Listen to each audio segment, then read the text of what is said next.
அரசன் அன்று கொள்வான், தெய்வம் நின்று கொள்ளும் அப்படின்னு சொல்லுவாங்க. இன்னைக்கு நம்ம குழந்தைங்க மேல கைய வச்சவங்கள நம்ம சும்மா விடக்கூடாது. நம் பெண்கள் மேல் கை வைத்தவர்கள் சும்மா விடவே கூடாது. இதுக்கு மேல நம்ம பொறுமையா இருக்கிறதுல அர்த்தமே கிடையாது. துபாய், அரபு நாடுகள், இல்ல சிங்கப்பூர் போன்ற நாடுகள்லாம் இப்படிப்பட்ட கொடுமையான குற்றங்களை செய்தவர்களுக்கு உடனடியாக சட்டப்படி மரண தண்டனை கொடுக்கிறார்கள்.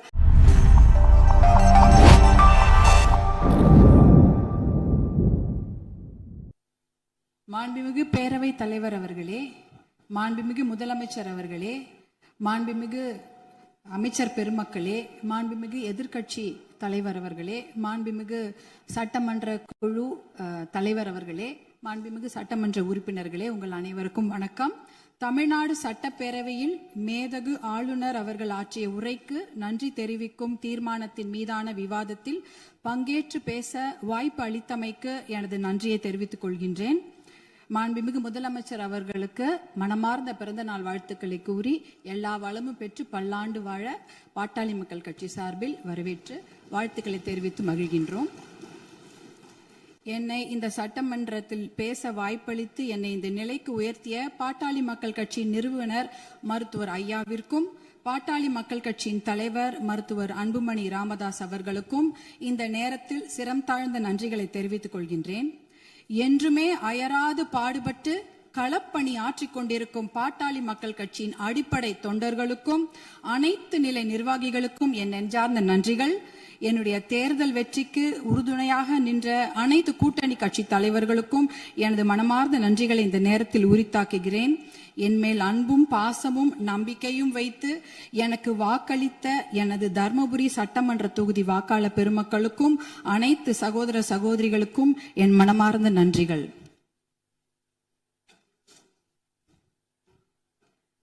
மாண்புமிகு பேரவைத் தலைவர் அவர்களே, ஒரு அறையை எதை கொண்டு வேண்டுமானாலும் நிரப்பலாம்.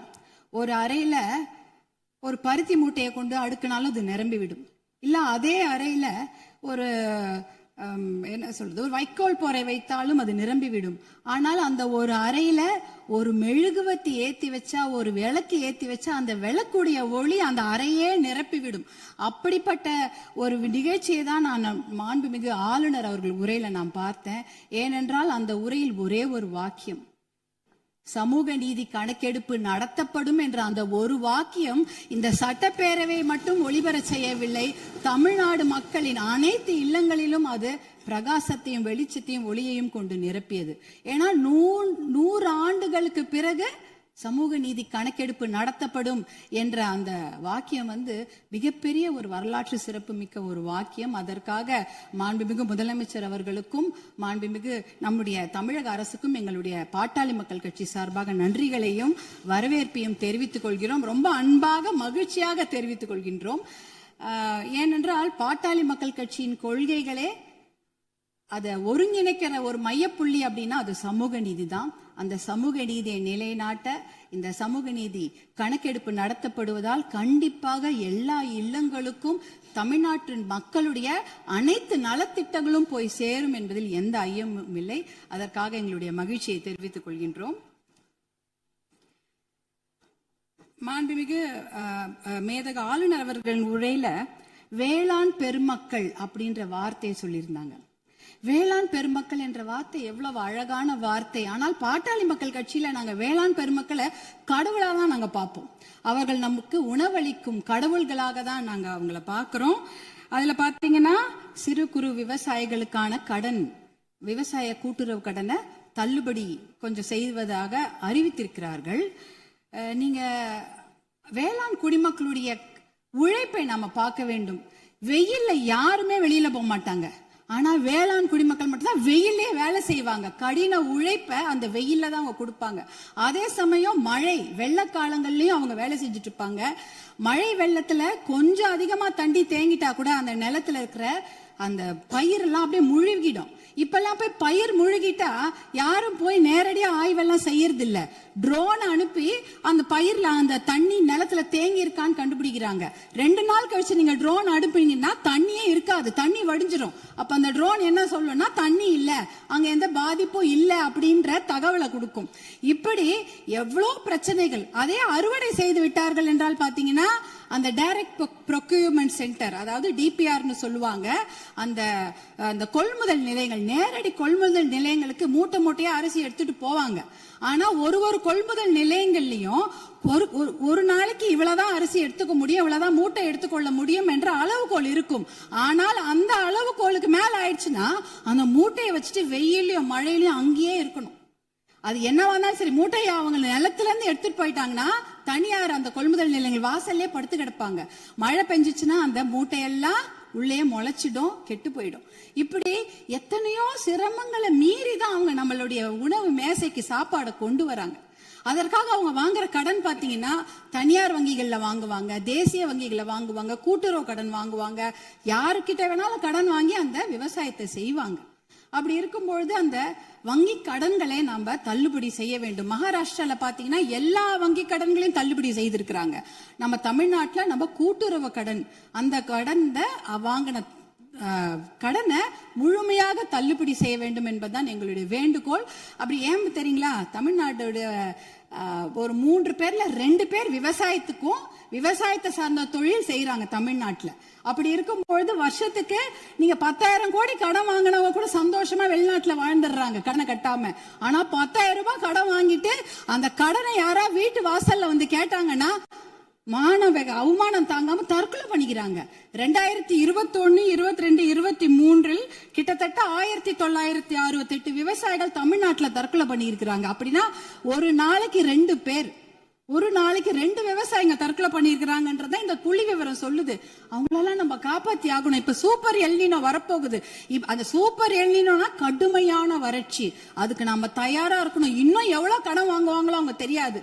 நம்ம விவசாயிங்க எங்க இருக்காங்க தெரியுங்களா, 100 அடி ஆழத்தை பள்ளத்துல இருக்கிறாங்க. 100 அடி ஆழ பள்ளம் கடன் சுமையில. ஆனா நீங்க நம்முடைய தமிழக அரசாங்கம் இன்னைக்கு அவங்க 50 அடி ஆழ கயிறு தான் கொடுத்திருக்கீங்க. எப்படி வெளியில வருவாங்க? 50 அடி கயிறை அவன் 100 அடி ஆளும் பள்ளத்து இருக்கிறாங்க. அந்த விவசாயிங்க எப்படி வெளில வருவாங்க? முழுமையாக கடனை தள்ளுபடி செய்தா தானே அவங்க அந்த கடன் பிரச்சனை வெளியில வந்து அவங்க அடுத்த வேலையை பார்க்க முடியும். அதனால நீங்க உங்களுடைய அதிகாரிகள், மாண்புமிகு பேரவைத் தலைவர்கள், உங்கள் வாயிலாக முதலமைச்சரை நாங்க கேட்டுக்கொள்வது தான். உங்களுடைய அதிகாரிகள் சொல்லுவாங்க, ஐயோ நிதி சுமை, கடன் சுமை, கூடுதல் செலவினம் அப்படிலாம் சொல்லுவாங்க. ஆனா அதையெல்லாம் நீங்க அதையெல்லாம் ஒரு புறம் ஒதுக்கி வைத்து விட்டு அவர்களுக்கு முழு கடன் தள்ளுபடி செய்யணும். ஏற்கனவே 2000 கோடியா 6000 கோடியா உயர்த்திட்டீங்க. இன்னும் ஒரு 18,000 கோடியா அந்த கடன் தள்ளுபடி, கூட்டுறவு கடன்களை மட்டும் தள்ளுபடி செய்யுங்க. ஏன்னா ஏற்கனவே அவங்க 1 வருஷத்தை தான் தள்ளுபடி செய்திருக்கிறீங்க. அதற்கு முன்னால ஒரு 2 வருஷம் கடன் அவங்க வாங்கி வச்சிருக்கிறாங்க. அந்த கடனையும் முழுமையாக தள்ளுபடி செய்தீர்கள் என்றால் அவங்க கண்டிப்பாக எத்தனையோ கடுமையாக உழைக்க தயாராக இருக்கிறார்கள். அவங்களுக்கு அந்த ஒரு ரெஸ்பெக்டை நம்ம கொடுக்கணும், அவங்களுக்கு அந்த நிவாரணத்தை நாம் தர வேண்டும் என்று உங்களை எல்லாம் நாங்கள் அன்போடு கேட்டுக்கொள்கின்றேன். அடுத்ததாக பார்த்தீங்கன்னா, தமிழ்நாட்டில் 2026ஆம் ஆண்டில் ஆட்சி மாற்றம் ஏற்படுவதற்கு காரணமாக இருந்தது பெண்கள் மற்றும் குழந்தைகளுக்கு எதிரான குற்றங்கள் கட்டுப்படுத்தப்படாமல் அதிகரித்ததுதான். ஆனால் ஆட்சி மாற்றம் ஏற்பட்ட பிறகும் அதே நிலை தொடர அனுமதிக்க கூடாது. பொறுத்தது போதும், நம்ம இனிமேல் பொங்கித்தான் எழ வேண்டும். ஏனென்றால் ஒரு பழமொழி சொல்வாங்க, அரசன் அன்று கொள்வான், தெய்வம் நின்று கொள்ளும் அப்படின்னு சொல்லுவாங்க. இன்னைக்கு நம்ம குழந்தைங்க மேல கைய வச்சவங்கள நம்ம சும்மா விடக்கூடாது. நம் பெண்கள் மேல் கை வைத்தவர்களை சும்மா விடவே கூடாது. இதுக்கு மேல நம்ம பொறுமையா இருக்கிறதுல அர்த்தமே கிடையாது. துபாய், அரபு நாடுகள், இல்ல சிங்கப்பூர் போன்ற நாடுகள்லாம் இப்படிப்பட்ட கொடுமையான குற்றங்களை செய்தவர்களுக்கு உடனடியாக சட்டப்படி மரண தண்டனை கொடுக்கிறார்கள். அந்த மரண பயத்தையும் உயிர் பயத்தையும் அந்த தப்பு செய்தவங்களுக்கு நம்ம கொடுக்கணும். அப்படி இருந்தாதான் இந்த பெண்கள் குழந்தைகளை காப்பாற்ற முடியும். வேற வழியே கிடையாது. ஏன்னா அவங்க நினைச்சிட்டு இருக்கிறாங்க, இன்னும் ஒரு 5 வருஷம் பொறுமையா கேஸ் ஆடிக்கிட்டே போலாம், பொறுமையா வெளில வந்துடலாம், இந்த கோர்ட் இல்லைன்னா அந்த கோர்ட், அந்த கோர்ட் இல்லைன்னா அதுக்கு மேல கோர்ட்னு போய் அவர்கள் வெளியில வந்து விடுவார்கள் என்ற தைரியத்துலதான் இவ்வளோ பெரிய தவறுகளை செய்கிறார்கள். அவர்களுக்கு அந்த உயிர் பயத்தை, குழந்தைகள் மேல் கை வைத்தவர்களுக்கும் பெண்கள் மேல் கை வைத்தவர்களும் அந்த உயிர் பயத்தை கொடுத்தாதான் இனிமேல் அந்த தவறை செய்ய மாட்டாங்க. அதுக்காக இனிமேல் நாம பொறுத்தது போதும், பொங்கி எழ வேண்டும் என்று மறுபடியும் நான் உங்களை வேண்டி விரும்பி கேட்டுக்கொள்கின்றேன். அப்புறம் தருமபுரி மாவட்டத்திற்கு ஒரு என்னுடைய கோரிக்கைகள். தருமபுரி காவிரி உபரிநீர் திட்டத்தை உடனடியாக அறிவிக்க வேண்டும். தருமபுரி மாவட்டம் பார்த்து மிகவும் பின்தங்கிய மாவட்டம், ரொம்ப வறட்சியான மாவட்டம். அங்க நாங்க நிலையங்களோ கட்டிடங்கள் எல்லாம் கேட்கல, குடிக்கிறதுக்கு தண்ணி கேட்கிறோம். ஒரு ஆளுக்கு ஒரு குடம் தண்ணி கூட கிடையாது. ஒரு ஆளுக்கு ஒரு குடம் தண்ணி கூட கிடையாது. தருமபுரி மாவட்டத்தில் 2 பெரிய ஆறு ஓடுது. காவிரி ஆறு ஓடுகிறது, தென்பெண்ணை ஆறு ஓடுகிறது. ஆனா அதுல இருந்து தண்ணி அவங்களால குடிக்க முடியாது. ஏன்னா அந்த தண்ணி அவங்க வீட்டுக்கு வராது, பார்க்க தான் முடியும். நேரம் பார்ப்பாங்க, ஆறு எதிர்க்க ஓடும், தண்ணி வீட்டுக்கு வராது. இப்படிதான் அதனோட நிலைமை. அந்த தர்மபுரி காவிரி உபரிநீர் திட்டத்தை செயல்படுத்தினாங்கன்னா கண்டிப்பாக தண்ணி வந்து அவங்களோட ஏரி குளங்களில் நிரம்பிவிடும், எத்தனையோ குடும்பங்கள் பிழைத்து விடும். அது ஒரு அந்த திட்டத்துக்கு நீங்க புளோரோசிஸ் கூட, புளோரைடு கூட தர்மபுரி மாவட்டத்தில் இருக்கு. எல்லாருடைய பல்லும் கருப்பு கருப்பா இருக்கும், மஞ்சள் கலரா இருக்கும் தர்மபுரி மாவட்டத்தில் மக்கள். அது பாத்தீங்கன்னா அந்த புளோரோசிஸ் என்ற ஒரு தன்மை, அதெல்லாம் குறைக்கணும்னா நல்ல தண்ணியை கொடுங்க. தர்மபுரி காவிரி உபரிநீர் திட்டத்தை நீங்கள் செயல்படுத்துமாறு அன்போடு கேட்டுக்கொள்கின்றேன். அடுத்தது தர்மபுரியில சிப்காட் தொழிற்பேட்டை அனௌன்ஸ் பண்ணி 18 வருஷம் ஆச்சு. 2 முறை அதுக்கு திறப்பு விழா பண்ணியாச்சு. ஆனா கூடுதல் நிதி ஒதுக்கீடு செய்ய வேண்டும். அந்த இடத்துல 2 நிமிஷம் கூடுதல் நிதி ஒதுக்கீடு செய்து தர்மபுரி மாவட்டத்திற்கு வந்து அந்த சிப்காட்டை உயிர் கொடுக்கணும். ஏன்னா தர்மபுரி மாவட்டத்தில் 3 லட்சம் இளைஞர்கள், 3 லட்சம் குடும்ப தலைவர்கள் புலம்பெயர்ந்து மற்ற ஊருக்கு போய் பழைச்சிட்டு இருக்கிறாங்க. அவங்க குடும்பத்தோடு சேர்ந்து வாழறதுக்கு நீங்க வழிவகை செய்யணும். கூடுதல் நிதி ஒதுக்கீடு செய்து அந்த சிப்காட்டுக்கு உயிர் கொடுக்க வேண்டும் என்று கேட்டுக்கொள்கின்றேன். அடுத்தது பாத்தீங்கன்னா தர்மபுரி மொரப்பூர் ரயில்வே திட்டம். சென்னையில இருந்து எல்லாரும் அவங்க ஊர் தலைநகருக்கும் மாவட்ட தலைநகருக்கு ட்ரெயின்ல போலாம். ஆனா எங்க ஊருக்கு மட்டும் போகவே முடியாது ட்ரெயின்ல. தர்மபுரிக்கு சென்னைக்கும் ட்ரெயின் கனெக்ஷன் கிடையாது. அதுனா மொரப்பூர்ல ஒரு பெரிய பிட்டு வந்து உடைஞ்சு போயிருக்குது. அதுக்காக பாட்டாளி மக்கள் கட்சி நாடாளுமன்ற உறுப்பினர்கள் 2004 இருந்து போராட்டம் பண்ணி 2019 அந்த திட்டத்துக்கு அனுமதி வாங்கி ஃபண்டும் வாங்கி கொடுத்துட்டாங்க. ஆனா நிலத்தை வாங்கி கொடுப்பதில் கொஞ்சம் நிறைய சிக்கல்கள் இருக்கு. 50% நிலம் மட்டும்தான் அதுக்கு ஒதுக்கீடு செய்திருக்கிறாங்க. அந்த திட்டத்தை விரைவாக செயல்படுத்த வேண்டும். அதற்கு நீங்கள் சிறப்பு கவனம் தமிழக அரசாங்கம் செய்ய வேண்டும் என்று உங்களை அன்போடு கேட்டுக்கொள்கின்றேன். வருமானம் இல்லைன்னு நம்ம சொல்லிட்டு இருக்கிறோம். ஆனால் நிறைய நல்ல திட்டங்கள் இருக்கிறது. அதாவது பாலிசி டிசிஷன்ஸ் பண்ணாலே அந்த வருமானம் தேவை கிடையாது. இப்ப இளைஞர்களுக்கு வேலை வாய்ப்பு 75% நீங்கள் உறுதி செய்து விட்டீர்கள் தனியார் துறையில அப்படின்னு சொன்னீங்கன்னா, தனியார் துறையா அவங்களுக்கு வேலையை கொடுப்பாங்க. தமிழ்நாட்டு இளைஞர்களுக்கு வேலை கொடுக்கப்படும். இப்ப வேலையில்லா திண்டாட்டம் அதுவே குறைஞ்சிடும். அதே போல மாவட்டங்கள் அதிகமாக இருக்கிறது தமிழ்நாட்டில். அதாவது அதை வந்து நம்ம மாவட்டங்களை பிரித்தால் ஒரு கொஞ்சமாக நிதி சுமை தான். ஆனா மாவட்டம் மிகப்பெரிய வளர்ச்சியை பெற்றுவிடும். அதே போல பில்ஃபரேஜ குறைக்கிறோம்ட்டு கவர்னருடைய உரையில இருந்தது. கனிம வள கொள்ளை வந்து தடுத்துட்டா 1.5 லட்சம் கோடி 2 லட்சம் கோடி ரூபாய் நம்மால வருவாய் வந்து தமிழ்நாட்டுக்கு கிடைக்கும். அதே போல சேவை உரிமை பெறும் சட்டம் 21 மாநிலங்கள்ல இருக்கிறது. அது வந்து பொதுமக்களுடைய நலனுக்காக கொண்டு வரப்பட்டது. அது பாத்தீங்கன்னா அதனால எப்படின்னா எந்த ஒரு விஷயத்துக்காக பொதுமக்கள் அப்ளை பண்றாங்களோ உடனே வந்து சேர்ந்துரும், ஒரு பைசா செலவில்லாம. சேவை உரிமை சட்டம், லோக ஆயுக்தாவை பலப்படுத்த வேண்டும். இப்படி போன்ற பில்ஃபரேஜ்களை தடுத்தாலே தமிழ்நாட்டுக்கு வருவாய் ஏற்பட்டுவிடும். பாலிசி டிசிஷன்ஸ் பண்ணும்பொழுது எந்த ஒரு நிதி சுமையும் கிடையாது. இப்படிப்பட்ட திட்டங்களை எல்லாம் நீங்க கவர்னர் உரையில, அமேதக ஆளுநர் உரையில சிலவற்றை அறிவிப்பு செய்திருக்கிறீர்கள், சிலவற்றை அறிவிப்பு செய்யாமல் இருக்கிறீர்கள். அதையெல்லாம் கொண்டு வர வேண்டும் என்று உங்களை கேட்டுக்கொண்டு, எனக்கு இந்த வாய்ப்பை அளித்த பேரவைத் தலைவர் அவர்களுக்கும் மாண்புமிகு முதலமைச்சர் அவர்களுக்கும் எல்லோருக்கும் என்னுடைய சட்டமன்ற உறுப்பினர்கள் என் மனமார்ந்த நன்றியை தெரிவித்துக் கொள்கின்றேன்.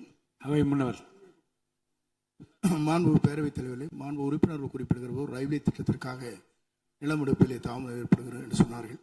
அதற்காக தனி தாசில்தாரை விரைவாக நியமிக்கிறோம். விரைந்து அந்த பணிகள் நிறைவேற்றப்படும்.